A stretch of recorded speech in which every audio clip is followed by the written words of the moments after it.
ask you to please stay quiet during that process. And we have questions, answers, visits, fellowship after the service, where you can ask questions, you can share thoughts, ideas, and you can share any impact that Kelly's talk has had on you with her. So welcome, Kelly. And Kelly will be talking to us. Reverend Kelly Isola. I'm very familiar with her. She's a good friend. And she's going to be talking to us about the title of her talk, When Our Tears Feed the World. I'm not sure exactly what that's about, but it's an intriguing title.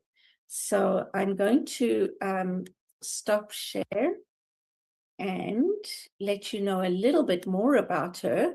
She is passionate about supporting people and organizations to live and love more authentically, to move towards a better version of themselves, and to move towards making their mark on the world. She's masterful at relating concepts across her various life experiences, which allows her to connect with and support audiences from all walks of life. So welcome back, Rev Kelly. Good to have you here. Always good to be here. Little party going on there. First thing I want to say is, yes, International Women's Day, and loved what you read, and including those who identify as a woman or a girl, which did not make it into the reading, so I'm adding it just to kind of expand our awareness. And that actually, in a little kind of way will connect to what I'm talking about today, because there have been a lot of tears shed for those who have spent their life working towards identifying as a woman, as transgender, and anyway. So yes, when our tears feed the world, you probably got to wonder, what the heck is that about? As Cheryl said, but have I ever given you a title that was not a little intriguing or makes you go, what is that? If I don't, otherwise it's no fun. There's thousands and thousands of boring talk titles out there. I want a title that's going to make you go, I wonder what she's going to talk about. And it's also like an affirmation that you can repeat over and over. So if you remember nothing else from today, just remember that really our tears feed the world, and I'm going to explain that, but our tears are generosity in motion. And that will make more sense as I go along. And I want to start with a story that that I heard long ago, and it lives in me all the time when I'm crying, when someone else is crying, tears of joy, tears of sadness, whatever the tears are.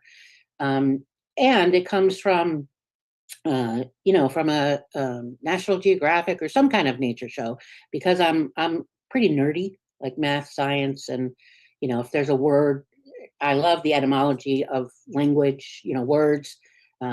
Most of us assume we know what a word means until you go look at the etymology, its roots and all, and then we're like, oh,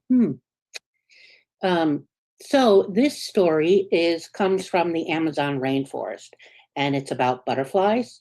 It's about turtles and tears, of course. So there are butterflies in the Amazon that drink the tears of turtles. Yes, you heard me. There's butterflies in the Amazon that drink the tears of turtles. What they do is the butterflies come, they're flitting about, and the turtles come out of the water to their log, to the shore, whatever, and the butterflies come fluttering down and land gently on the turtles, on the faces of the turtles, and with their itty bitty tiny little butterfly tongues, they sip the tears right from the eyes of the turtles. And it's not because the butterflies are strange. It's not because they've smoked something weird. they're not attacking the turtles. They're not doing anything at all except caring for themselves because they need, like us and most life, needs salt to survive. And it's pretty much the only place that they can find it is in the tears of another, which is the turtles. Salt is very rare in the Amazon rainforest. So this is what the butterflies do. And here's the best part of it. The turtles don't resist. They just kind of sit there and they allow it. They might blink. They might, take a breath here and there. But for the most part, they just let it happen. I think there's probably used to, oh, here comes the butterflies. They're going to land on my face and drink my tears. So what can look like sorrow, right? Tears often look like sorrow, really becomes sustenance. Now, I'm not suggesting the turtles are in sorrow, but if we sort of shift that to humanity, oftentimes tears are sorrow. Of course, there's tears of happiness. And in this case, I'm narrowing it to just sorrow. But those tears become sustenance. So what overflows from one life becomes nourishment for another. And in this case, so the turtles, what overflows from the turtles becomes nourishment for the butterflies. And the first time I heard that story, I thought, well, if we were honest with ourselves, isn't that what we're all doing? I think so. Aren't we all in one way or another trying to live in this holy exchange of giving and receiving, which is not two sides of the same coin. You can't separate them, right? Giving, receiving. It's like one word. We are living in that holy exchange, that one sorrow nourishes the other, and we're being healed by someone's tears, by someone else's tears. I'm not talking about our own. I think we've heard that before. To let it out, to cry, that, crying is healing. And I'm going to come back to that one. But this is why I said at the beginning is that my tears are generosity in motion, because when I cry, that's emotion there. And I'm generously giving, right? My tears are feeding the world. My tears are feeding another, whether I know it or not. When I first heard about this, there's actually a word for it. It's called lacrophagy. Like I said, I'm a word nerd. And it literally means tear feeding. And I thought, there's actually a word for this. So it's a whole lot. If there's really a word for it, it's a lot bigger than I might imagine. And I was really quite surprised to find that there was a word. One, because I like Scrabble, and if you can get enough letters going, lacrophagy makes a really good Scrabble word. But also just because I'm a word nerd. But it really felt like, this idea of the butterflies coming down and feeding on the tears of the turtles, it really felt like a living parable, right? Tears are made up of water and salt. And isn't that the essence of Earth? The planet we're on, Earth and the sea, water, salt from Earth, water from the sea. Tears come when something inside us can't stay contained, right? Think about the last time that you cried, the last time that, whatever the reason for the tears, but it was because something inside you couldn't stay contained. Although we have, I can't speak for Canada, but I can tell you in US culture, we have unfortunately been taught very well how to not allow, how to keep that contained as tightly as possible, rather than allow the body to tell the truth about an experience, which we do through tears. It's how the soul hydrates the heart, right? That's when the more we stuff those, the more brittle, the harder our heart becomes. I think not that we become hard-hearted and mean and nasty, but I think, understanding that unless we are, right, that generosity in motion, that we build up this wall. So what if our tears, the ones we hide, I'm going to confess to this. I've hidden tears a time or two in my life, and you can feel free to raise your hand or not. But I'm pretty sure, even if you don't, thank you, Heather. Even if you don't, thank you, Cheryl. I know I'm not the only one. And it's not just Heather and Cheryl either, that probably most of us. And whether, there's tears we hide, and then there's the one that makes me absolutely crazy, that when people apologize for their tears. Have you ever been in a conversation with somebody, and maybe you've done this, but thinking of the other person, and all of a sudden you can see their eyes are getting kind of watery, and they're getting a little choked up, and maybe something starts to leak out of their eyes, and all of a sudden they go, "Oh, I'm so sorry." And I'm like, "For what?" Your body is telling the truth about something. Your body cannot contain what the tears are trying to say. It's not a sign of weakness. It's not a sign of failure. Rather, it's an offering, right? Our tears feed the world. What if your tears were food for the soul of the world? What if they keep compassion alive? We talk about compassion very often as something nice, and that there's, I don't even know what the words I'm looking for. And compassion takes a lot of different faces, has a lot of different forms. So what if the tears keep compassion alive, right? Because they're nourishment for another. Is that not what compassion is? So remember, keep this in mind. If you take nothing else away from today, know that my tears are generosity in motion. My tears are generosity in motion. And this matters because, as I said, here in the US, we live in a culture that hides sorrow. We say, "I'm fine," when we're anything but. We rush in to fix the pain. We want to patch it over. We want to smooth it over. And sometimes we do that by like this little, it's like letting just a little bit of pressure, a little bit of steam out. Like the tears start to come and you let a little bit out, but then you got to shut it down. "Oh, I'm sorry. I'm making you uncomfortable," or I didn't know I was going to be crying," or "I didn't mean to do this." And blah, blah, blah, blah, blah, blah. Ah! In case you couldn't tell, it makes me crazy because I know the truth of you. I know that your body is trying to say, "Let me feed the world with my sorrow, with my tears." That your body, your soul, all of you is saying, "Let me nourish. Please let me nourish the world. Don't shut it off." But the brain is like, "No, no, gotta stop it, gotta smooth it over, right? Everybody's got to be comfortable." But the tears remind us that we are connected, we are alive, we're porous, right? They dissolve. Remember that hard shell I was talking about around the heart? They dissolve that and then reconnect us to each other. And they reconnect us because we're nourishing someone else. You ever been in a room or a retreat or a meeting or something, and maybe you're the one who's done this, but all of a sudden one person's tears, right? That whatever is going on, they're moved to the tears, right? The body can't contain whatever's going on for them.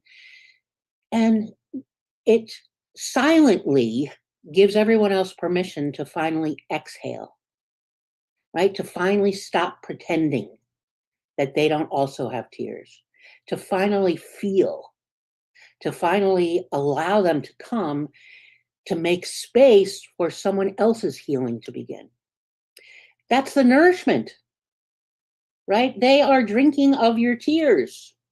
They're the butterfly that comes, you're the turtle crying. They're the butterfly that comes along to drink your tears, to be nourished. What we release becomes someone else's sustenance. So stop apologizing. Please don't make me get the flying monkeys. Don't hold them back.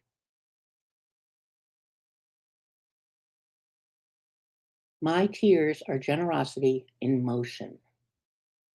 My tears are generosity in motion. So how do you live that? how do you be the turtle and the butterfly? Well, be willing to let yourself feel. We have stories. We carry stories that says to cry is, like I said before, is a sign of weakness or failure or the amount of doubt that goes on inside and the stories we tell ourselves, like, aren't I over this by now? Well, clearly not. If there's still tears that the body wants to release, then clearly you're not. And is there some sort of time limit to being over something? No, no, there isn't. I tell people all the time, I heal at the speed of Kelly. I heal at the speed of Kelly. Cheryl heals at the speed of Cheryl. Heather heals at the speed of Heather. Elizabeth heals at the speed of Elizabeth. And no one gets to decide what that speed is. And you don't have to speed it up or slow it down. You just have to let it be what it is. So allow yourself to feel. Let the tears come. Let your grief, your exhaustion, the longing, sometimes it's tears for longing. Let them have their way with you for a while. It's okay. You're not going to stay stuck there. When you pray, if you journal or you sit in the silence or you walking meditation, whisper to yourself, even my tears are holy. My tears are holy, because they are. They cleanse our consciousness. They soften what's been hardened. They open us to new life. They nourish another. Back in the end of November, my mom died, and I knew she was going to die. She'd been sick for a while, and we were very close.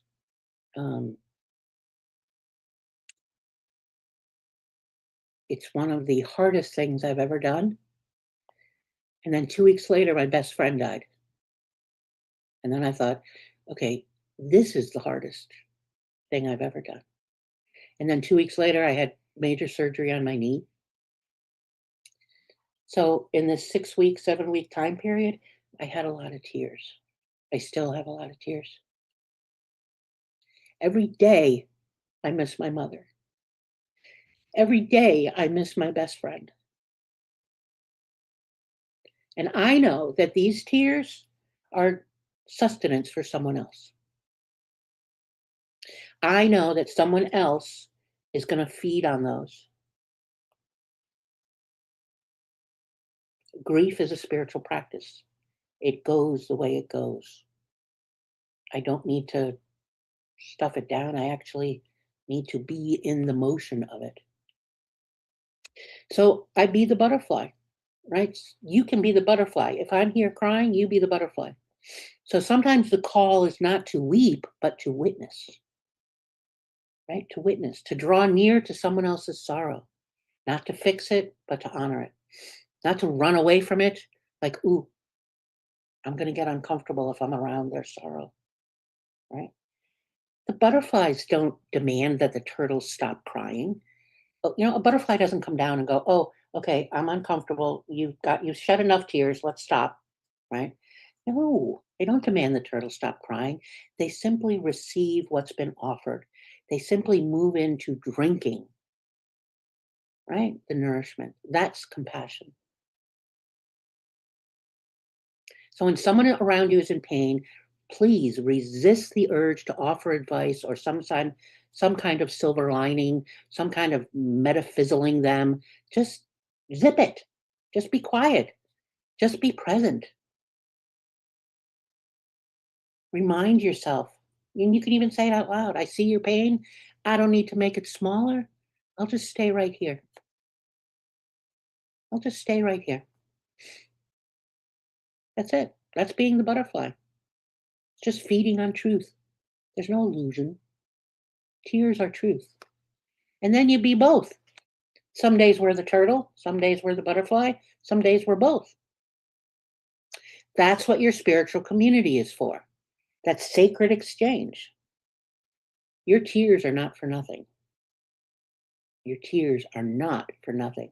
They're living waters that keep compassion flowing through the world. They feed another. My tears of sorrow. When I think about my mother, that she would have been here, right? Whenever I was speaking somewhere, I would send her, the Zoom link, and she very often would come. And classes. I just finished a class yesterday, and she would have been there. And I want to pick up the phone and text. And I do. I pick up the phone and go, oh, yeah, no, not today. Um, so feed on my tears. It's nourishment for you. And remember, my tears are generosity in motion. Say that for yourself. My tears are generosity in motion. Let's flip this to they're fabulous, they're holy, they're one of the greatest gifts I can give to the world. Stop swallowing them. Stop telling yourself someone's going to be uncomfortable. If someone around you is uncomfortable because of your tears, okay, I won't say it, but go somewhere else. Give me a call. Move away from them. Find someone who's willing to be present. Right? My tears are generosity in motion. Let's take that into meditation. Let's reflect on that for a few minutes. Take a breath. You can have your eyes open, you can have them closed. You might want to lower your gaze. I often do. I have a candle in front of me and I love to stare at the flame. So take a breath and then another one, and let your shoulders drop. Let your whole body just drop into whatever you're sitting on, a chair, a mattress, the floor, whatever. Let your jaw soften. Let your heart loosen its grip.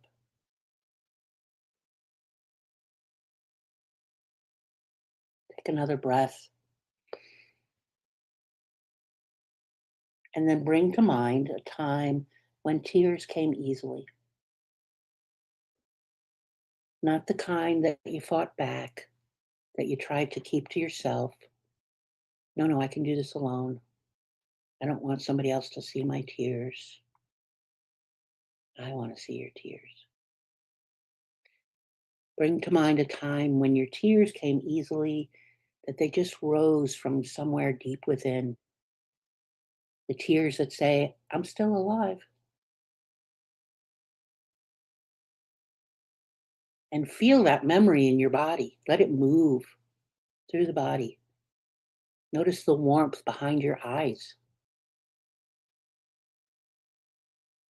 Notice the ache in the throat, the river that wants to move through you.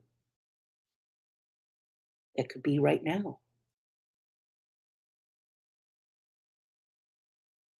Every tear that has ever fallen from your eyes is proof of your connection to the world. It's proof that you care enough to feel, that love still matters enough to move you.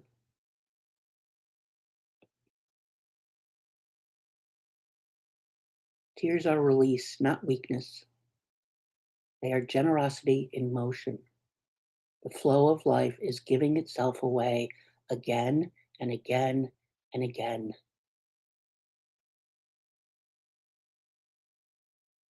Every drop is feeding a heart somewhere. Could be someone you'll never meet. Whisper softly to yourself, my tears are generosity in motion. My tears are generosity in motion.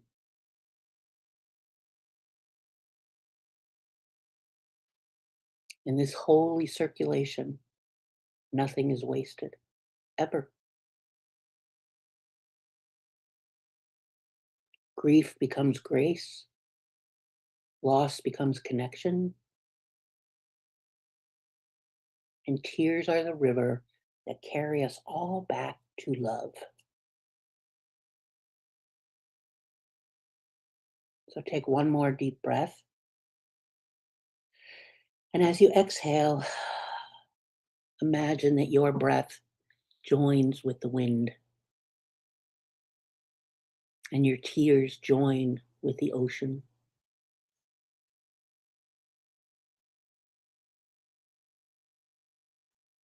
And when you're ready, on your time, when you're ready, open your eyes and remember that your tears feed the world. And so it is.